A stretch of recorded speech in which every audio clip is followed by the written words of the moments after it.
Au sujet, c'est des questions de filiation. C'est ce dont vous vous occupez particulièrement dans ce texte. Le Sénat a adopté un amendement, c'était au tout début de la discussion sur ce texte, amendement inscrivant dans le Code civil que nul n'a de droit à l'enfant. Est-ce que le Sénat a eu raison de préciser ça ?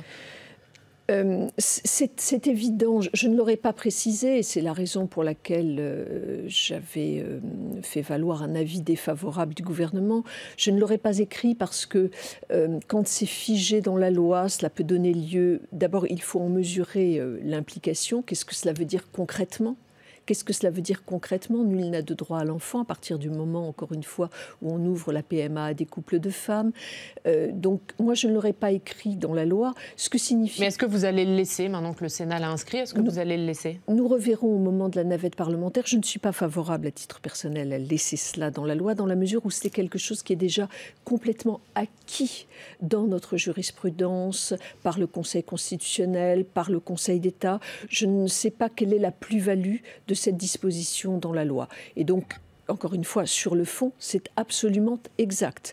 Nul n'a de droit à l'enfant. L'enfant n'est pas un objet de droit, c'est un sujet de droit. Et donc, vraiment, je crois qu'il faut être clair là-dessus, mais je ne sais pas si une disposition législative est pertinente. Sur les questions de filiation, la question se pose notamment sur les enfants nés de GPA à l'étranger. Le Sénat a interdit hier la transcription complète dans l'état civil français d'un acte de naissance étranger d'un enfant français né de GPA et qui mentionne donc comme mère une femme autre que celle qui a accouché ou deux pères. Est-ce que pour vous c'est bien que le Sénat ait voté ça ? Quelle est votre position sur ce sujet ? Vous restez opposé à la gestation pour autrui ? Totalement. Totalement, c'est très clair. Il y a un article dans le Code civil qui interdit la gestation pour autrui. Nous sommes là-dessus d'une très grande clarté. À l'Assemblée nationale, d'ailleurs, j'avais eu l'occasion de demander une deuxième délibération sur un amendement qui avait été voté un peu dans des conditions un peu complexes pour bien réaffirmer que le gouvernement est opposé à la GPA parce que c'est contraire aux principes éthiques qui sont des principes fondamentaux dans le droit français. En revanche, là aussi il faut être très clair, les enfants nés de GPA ne doivent pas subir les choix nés de GPA à l'étranger, ne doivent pas subir les choix qui ont été faits par leurs parents. Et nous disons très clairement, et la Cour européenne des droits de l'homme le dit, qu'il faut donner à ces enfants le droit à une vie familiale normale et donc un état civil. Donc nous sommes totalement opposés à la GPA réalisée en France et nous disons qu'il faut donner aux enfants un état civil. C'est lié d'ailleurs à la réalité des situations.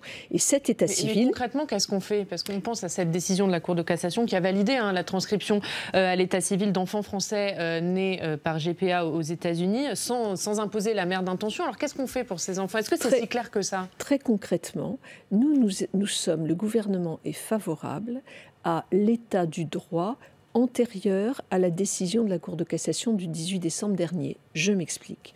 Nous considérons que le père biologique peut voir sa filiation transcrite à l'état civil, en cas d'une GPA faite à l'étranger. Le père biologique peut voir sa filiation directement transcrite à l'état civil. Mais qu'en revanche, le père ou la mère d'intention doivent passer par l'adoption, parce que cela permet un contrôle du juge français sur la manière dont la filiation avec la mère porteuse a été coupée et dont réellement il doit y avoir une adoption. Nous sommes vraiment très attentifs à cela, au contrôle du juge français. Mais dans ces cas-là, pourquoi ne pas soutenir l'amendement du Sénat d'hier ? Parce que nous estimons, je soutiens le principe de l'amendement du Sénat, mais pas son écriture, qui me semble trop restrictive et qui me semble ne pas permettre un certain nombre de situations dans lesquelles il faudrait effectivement intervenir. Je ne sais pas si je suis claire, donc je soutiens l'objectif. Est-ce que l'amendement du Sénat, il ne permet pas de mettre fin à cette ambiguïté qui a été soulevée par la Cour de cassation finalement ? L'amendement qui a été proposé par le gouvernement, que j'ai proposé, me semble permettre d'y mettre fin plus clairement en englobant toutes les situations qui sont concernées par cela. Et donc c'est la raison pour laquelle je souhaite plutôt que l'Assemblée nationale... Voilà, je souhaite plutôt... Voyez-vous, je suis favorable au principe de ce travail législatif pour rétablir l'état du droit antérieur à la jurisprudence dernière de la Cour de cassation, mais dans l'écriture proposée par le gouvernement qui me semble plus adaptée techniquement.